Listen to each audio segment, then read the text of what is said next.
മിത്രാവിഷന്റെ ഇന്നത്തെ വിശേഷം എന്ന പ്രോഗ്രാമിലേക്ക് ഏവർക്കും സ്വാഗതം. ഫറൂഖ് മഠത്തിൽ പാർക്ക് ഭാവി തലമുറയെ വാർത്തെടുക്കാനുണ്ടാക്കിയ അങ്കണവാടി. അതെ, ഇതാണ് പൂമ്പാറ്റ അങ്കണവാടി. 14 വർഷത്തിലധികം മഠത്തിൽ പാർക്കുള്ള ഒരു സ്വകാര്യ വ്യക്തിയുടെ വീട്ടിൽ തീർത്തും സൗകര്യവും സുരക്ഷിതവുമല്ലാത്ത നിലയിൽ ആണ് ഈ അങ്കണവാടി പ്രവർത്തിക്കുന്നത്. ഉള്ള കുട്ടികൾക്ക് ഒന്ന് വിശാലമായി കഴിയാനോ കളിക്കാനോ പഠിക്കാനോ ഒട്ടും തന്നെ സൗകര്യം ഈ അങ്കണവാടിയിൽ നിലവിലില്ല. ഒരുപാട് പദ്ധതികൾക്കും ശിശുക്ഷേമത്തിനും വകമാറ്റി വെക്കുന്ന നാട്ടിലാകുമ്പോൾ ഇത് തീർത്തും അപഹാസ്യം തന്നെയാകുന്നു. കുട്ടികൾക്ക് പോഷകാഹാരം പാകം ചെയ്യേണ്ട അടുക്കള ഇല്ലാത്തത്, കുട്ടികൾ ഓടിച്ചാടി നടക്കേണ്ട വരാന്തയിലാണ് ഇപ്പോൾ അങ്കണവാടിയുടെ അടുക്കള പ്രവർത്തിക്കുന്നത്.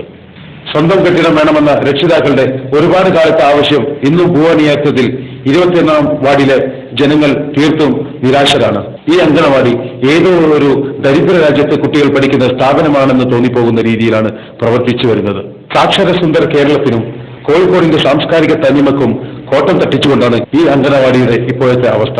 ഈ പൂമ്പാറ്റ കുട്ടികൾ പാറി നടക്കുന്ന അങ്കണവാടിയെ അധികൃതർ ശ്രദ്ധ ചെലുത്തുമെന്ന പ്രതീക്ഷയോടെ മിത്രവിഷൻ ന്യൂസ് ബ്യൂറോ, ഫറൂഖ്. മിത്രവിഷന്റെ ഇന്നത്തെ വിശേഷം ഇവിടെ പൂർണ്ണമാകുന്നു.